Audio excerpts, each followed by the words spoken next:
Pennsylvania Supreme Court has 7 members. Democrats have a 5-2 majority. And this Democratic majority has issued a lot of really important rulings, including in favor of voting rights, and also a number of years ago struck down the GOP's gerrymandered congressional map and put in place a fair map that led to an evenly divided delegation, which makes sense because Pennsylvania is one of the ultimate swing states. 3 of those Democratic justices are now up for what's known as a retention election. And this differs from a traditional election.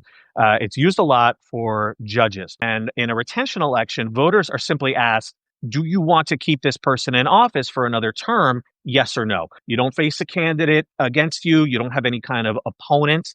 It's just simply an up or down vote. And in one sense, that makes it really easy for your opponents because they can attack you without having to worry about putting up a flawed candidate against you. They can just purely go on the attack.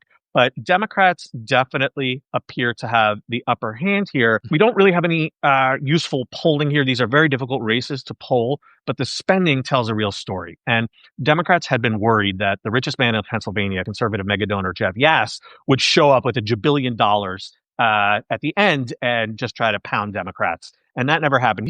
His groups affiliated with him have spent a bunch. I mean, we're talking in the millions of dollars, but nothing like what we saw, for instance, with Elon Musk in Wisconsin earlier this year. So the body language from Democrats is positive in Pennsylvania. And if all 3 win retention, then the Democrats maintain their 5-2 majority. If they lose retention, then things get very complicated. You'd wind up with 3 vacant seats temporarily and a 2-2 tie on the Supreme Court. I don't think we need to get into all of that. If that should happen, maybe we'll certainly address that in our newsletter. But right now, Democrats are looking good. And I got to say, this also really matters for redistricting in the coming decade. You got to play the long game here. The state Supreme Court plays a huge role in both redistricting at the congressional level and legislative level. So ensuring that Democrats retain control of the court will help ensure that Pennsylvania retains fair maps into the 2020s.